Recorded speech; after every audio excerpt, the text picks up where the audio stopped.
നമ്മൾ ഇന്നത്തെ വീഡിയോ പരിശോധിക്കുന്നത് വാട്സപ്പിനകത്തുള്ള 2 കിഡിലൻ ഫീച്ചറാണ് പരിശോധിക്കുന്നത്. വളരെ നേരത്തെ വന്നൊരു ഫീച്ചറാണെങ്കിലും ഇപ്പോഴും പല ആളുകൾക്കും അതിനെക്കുറിച്ച് വലിയ ധാരണയില്ലാത്ത ഒരു ഫീച്ചറാണ് 2 ഫീച്ചർ പരിശോധിക്കുന്നത്. വീഡിയോ അവസാനം വരെ കണ്ടു നോക്കുക, തീർച്ചയായിട്ടും ഉപകാരപ്പെടും. നിങ്ങളുടെ സുഹൃത്തുക്കൾ കൂടി വീഡിയോ ഷെയർ ചെയ്ത് കൊടുക്കുക. അപ്പോൾ ഞാൻ അതിനുവേണ്ടി ആദ്യം വാട്സപ്പ് ഓപ്പൺ ചെയ്യാണ്. വാട്സപ്പിൻ്റെ ഏറ്റവും മുകളിലെ 3 ഡോട്ട് ക്ലിക്ക് ചെയ്ത് ഇവിടെ സെറ്റിങ്സിൽ ഓപ്ഷൻ ക്ലിക്ക് ചെയ്ത് കഴിഞ്ഞാൽ ഇവിടെ കാണാൻ നിങ്ങൾക്ക് അക്കൗണ്ട് എന്നുള്ള ഓപ്ഷൻ, അതുകൂടെ ക്ലിക്ക് ചെയ്താൽ ഇവിടെ ഏറ്റവും അവസാനത്തിന് മുകളിലായിട്ട് ആഡ് അക്കൗണ്ട് എന്നുള്ളൊരു ഓപ്ഷൻ ഉണ്ട്. ഇത് പല ആളുകൾക്കും ഇതിനെക്കുറിച്ച് വലിയ ധാരണയില്ല. രണ്ടാമതൊരു വാട്സപ്പ് അക്കൗണ്ട് ഉണ്ടാക്കാൻ വേണ്ടി വാട്സപ്പ് ആപ്പ് ഇൻസ്റ്റാൾ ചെയ്യേണ്ട എന്ന് പല ആളുകൾക്കും അറിയാൻ സാധിക്കും. പക്ഷേ ഇതിനകത്ത് ഒരുപാട് ഫീച്ചറുകളുണ്ട്. അതായത് നമ്മൾ ആരുടെയെങ്കിലും വാട്സപ്പ് ഹാക്ക് ചെയ്യുകയാണ് അല്ലെങ്കിൽ ട്രാക്ക് ചെയ്യുകയാണെന്നുണ്ടെങ്കിൽ ഇവിടെ ആഡ് അക്കൗണ്ട് എന്നുള്ള ഭാഗത്ത് ക്ലിക്ക് ചെയ്യാം. ക്ലിക്ക് ചെയ്ത ശേഷം ഇതുപോലെ ഓപ്പണായി വരും. സാധാരണ ഒരു വാട്സപ്പ് ഓപ്പൺ ചെയ്യുന്ന പോലെ ഓപ്പണായി വരും. ഇവിടെ താഴെ കാണുന്ന ഭാഗത്ത് അഗ്രി ആൻഡ് കണ്ടിന്യൂ എന്നുള്ള ഭാഗത്ത് ക്ലിക്ക് ചെയ്ത് കൊടുക്കുക. ക്ലിക്ക് ചെയ്യുമ്പോൾ ഇതുപോലെ ഓപ്പണായി വരും. സാധാരണ നമുക്ക് മൊബൈൽ നമ്പറൊക്കെ കൊടുത്ത് നമ്മൾ വാട്സപ്പ് അക്കൗണ്ട് ക്രിയേറ്റ് ചെയ്യുന്ന പോലെ വരും. ഇവിടെ ഏറ്റവും മുകളിൽ 3 ഡോട്ട് കാണും, അത് ക്ലിക്ക് ചെയ്താൽ ഇവിടെ കാണാൻ ലിങ്ക് ആസ് കമ്പാനിയൻ ഡിവൈസ് എന്നുള്ള ഓപ്ഷൻ, ഇതൊന്ന് ക്ലിക്ക് ചെയ്ത് കൊടുക്കുക. ക്ലിക്ക് ചെയ്യുമ്പോൾ ഇവിടെ ഒരു QR കോഡ് ഓപ്പണായി വരും. ആരുടെ വാട്സപ്പാണോ നിങ്ങൾക്ക് ട്രാക്ക് ചെയ്യേണ്ടതെങ്കിൽ അയാളുടെ വാട്സപ്പ് ഓപ്പൺ ചെയ്യാം. വാട്സപ്പിൻ്റെ ഏറ്റവും മുകളിൽ 3 ഡോട്ട് ക്ലിക്ക് ചെയ്യുക. ഇവിടെ ലിങ്ക് ഡിവൈസ് എന്നുള്ള ഓപ്ഷൻ ക്ലിക്ക് ചെയ്ത് കൊടുക്കുക. ഇവിടെ ലിങ്ക് ഡിവൈസ് എന്നുള്ള ഭാഗത്ത് ക്ലിക്ക് ചെയ്യുക. അപ്പോൾ സ്ക്രീൻ ലോക്ക് ചോദിക്കും, ആ സ്ക്രീൻ ലോക്ക് കൊടുക്കുക. ഇവിടെ ഈ ഓക്കെ ബട്ടൺ ക്ലിക്ക് ചെയ്യുമ്പോൾ ഒരു ക്യാമറ ഓപ്പണായി വരും.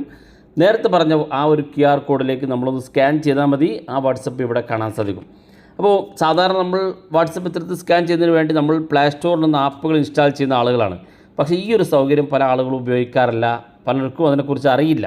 അപ്പോൾ ഇതാണ് നമ്മൾ ഒന്നാമതായിട്ട് പരിശോധിച്ചത്. രണ്ടാമത്തെ കാര്യം, അതുപോലെ നമ്മുടെ വാട്സപ്പിൻ്റെ ഏറ്റവും കൂടുതൽ ഡീറ്റെയിൽസുകൾ അറിയുന്നതിന് വേണ്ടി നമ്മുടെ വാട്സപ്പിൻ്റെ അക്കൗണ്ടും അതിൻ്റെ പ്രൊഫൈല്, മൊബൈൽ നമ്പർ തുടങ്ങിയിട്ടുള്ള ഒരുപാട് ഡീറ്റെയിൽസുകൾ അറിയുന്നതിന് വേണ്ടി നമുക്ക് വാട്സപ്പിനകത്ത് തന്നെ ഒരു സൗകര്യമുണ്ട്. ഇവിടെ റിക്വസ്റ്റ് അക്കൗണ്ട് ഇൻഫോ എന്നുള്ള ഓപ്ഷൻ ഉണ്ട്, അത് ക്ലിക്ക് കൊടുക്കുക. ക്ലിക്ക് ചെയ്യുമ്പോൾ ഇവിടെ 2 ഓപ്ഷൻ കാണാൻ സാധിക്കും. മുകളിൽ റിക്വസ്റ്റ് അക്കൗണ്ട് റിപ്പോർട്ട് എന്നുള്ളതും താഴെ ഭാഗത്ത് റിക്വസ്റ്റ് ചാനൽ റിപ്പോർട്ട് എന്നും. നമുക്ക് വാട്സപ്പിൻ്റെ ചാനൽ ക്രിയേറ്റ് ചെയ്തിട്ടുണ്ടെങ്കിൽ അതിൻ്റെ റിപ്പോർട്ടും കാണാൻ സാധിക്കും. മുകളിൽ നമ്മുടെ വാട്സപ്പ് അക്കൗണ്ടിൻ്റെ ഡീറ്റെയിൽസ് കാണാൻ സാധിക്കും.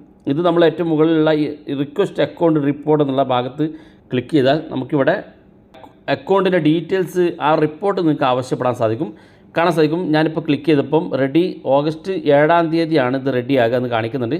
ഇന്നത്തെ ദിവസം ഓഗസ്റ്റ് 3 അതായത് 3 ദിവസം വെയിറ്റ് ചെയ്താൽ എനിക്ക് ഇതിൻ്റെ ഡീറ്റെയിൽസ് കിട്ടും. ഇനി റിപ്പോർട്ട് ഓട്ടോമാറ്റിക്കലി ആയിട്ട് കിട്ടണമെന്നുണ്ടെങ്കിൽ, അതായത് നിങ്ങൾക്ക് ഓട്ടോമാറ്റിക്കായിട്ട് റിപ്പോർട്ട് കിട്ടണമെന്നുണ്ടെങ്കിൽ ഇതൊന്ന് എനേബിൾ ചെയ്ത് കൊടുത്താൽ മതി. ഓരോ മാസത്തെയും അതാത് റിപ്പോർട്ട് ഇവിടെ നിങ്ങൾക്ക് ലഭിക്കും. ഇവിടെ ഒരു PDF ആയിട്ട് വരും. ക്ലിക്ക് ചെയ്ത് കൊടുത്താൽ അതിൻ്റെ ഡീറ്റെയിൽസ് കാണാൻ സാധിക്കും.